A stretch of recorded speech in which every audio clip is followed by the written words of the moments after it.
Hi, I'm Karen Sutherland from Edible Eden Design, and this is Bo, the rescue poodle, who had a little bit of a run-in at the park with another dog, but he's okay now. We're going to talk about small space gardening. This is a very small pot, maybe it's 60 centimetres in diameter, and it's a bit raised though, which can give more space for roots to grow. But it's fitting in a small space in my food forest and enabling me to grow some vegetables that I couldn't grow otherwise. It's just in a little sunny pocket, or partly sunny pocket.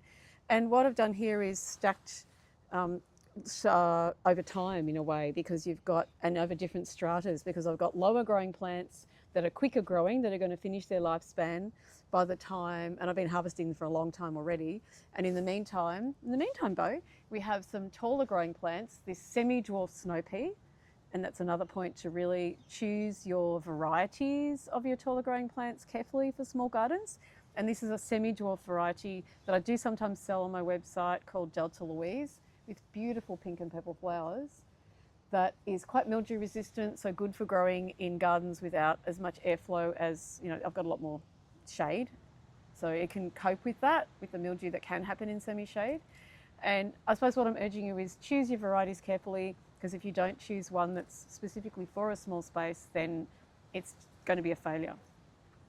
I've been saving this for maybe 30 years in my garden. I got it from Seed Savers Australia many years ago, and I sometimes sell it. And you can sometimes find it online from other places too for sale. So at the bottom, at the base, we've got bok choy, and this is a very rapidly growing Asian green. Now you can see there's been a little bit of damage from, possibly, I don't think it's snails because there's no silvery trail. Could be a small amount of white cabbage butterfly, and I did use these little fake cabbage butterflies to help protect the plants when they were younger, and there hasn't been a significant amount of damage. Now, the method for harvesting is for the leafy greens, you're always harvesting from the outside first. So we're pruning those off. Sometimes I break them off, but like so. Sometimes it's not such a clean method though, and it can cause rot to happen at the base. Now here's an example of what happens when you leave your pruning, your harvesting too long.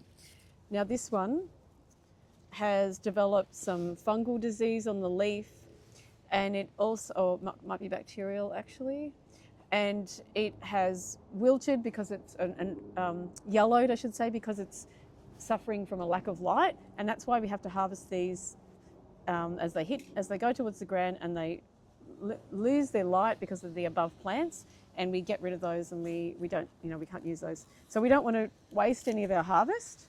So we're trying to pick these as much as possible. Actually, I think that's, look, I forget whether it's bacterial or fungal. It doesn't really matter. It's caused by not enough air exposure. So here's one that we've lost because there's not much use. We can give that to the chickens. So we're harvesting away to reduce the possibility of disease. So even this one, the base has got a bit yucky, so we cut that off. But this is a method for growing intensively, and I'm showing you plants that are able to grow in a small space together and